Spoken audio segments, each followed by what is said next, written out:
आसନ୍ତୁ ଦେଖିବା ମଟନ ତରକାରୀର ପ୍ରସ୍ତୁତି ପ୍ରଣାଳୀ।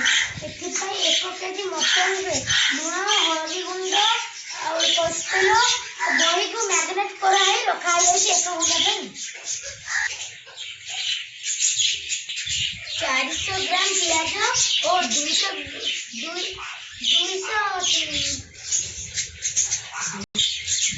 ଗ୍ରାମ ପିଆଜ ଓ 2ଟି ବଡ଼ ସାଇଜ ଟମାଟୋକୁ କାଟି ରଖାଯାଇଛି। प्रथम आलू को कटा रखाई आलू को फ्राई कर रखाई अदा रसुण कंचा लंका पेस्ट और चीनी दालचीनी गुजराती तेजपत्र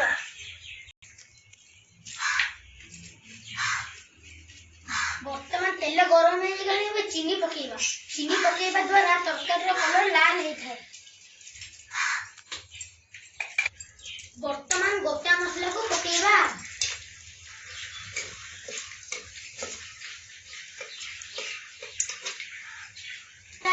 प्याज को पकेबा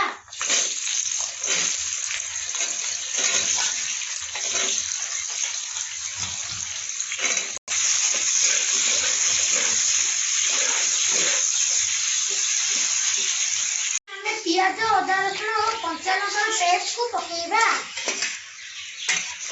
पकेइकी आपको किसी समय पे फ्राई करना। बर्तमान टमाटो गोटे को पकेई किसी समय पे फ्राई करबा। बर्तमान हळदी गुंड को पकेइबा। बर्तमान मैरिनेट हेइथबा मटन को पकेइबा।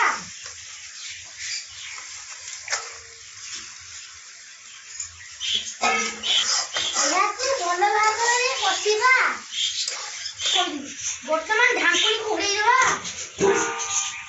मटन को घोड़े द्वारा पानी बाहर हमें बाहर पानी दबानी से पानी द्वारा कषा। बर्तमान लंका गुंड पकई किसी समय कषा।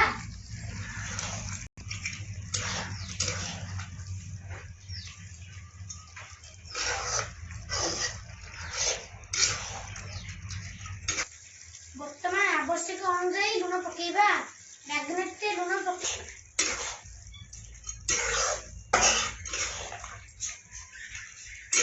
बर्तमान मिर्च मसला पकई किसी समय कषा।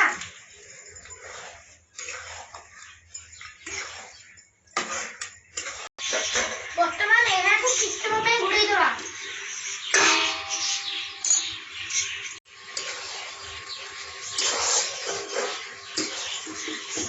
बर्तमान फ्राई हेतबा आलू को मटन रे पकई भलो भाबरे कषिबा।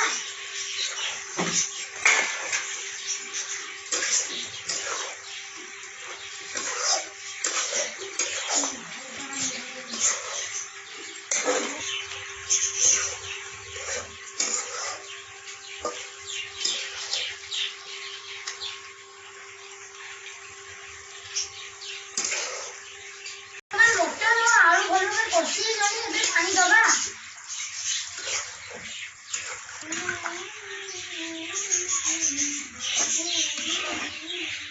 किसी समय फुटिबा को छाड़ दवा।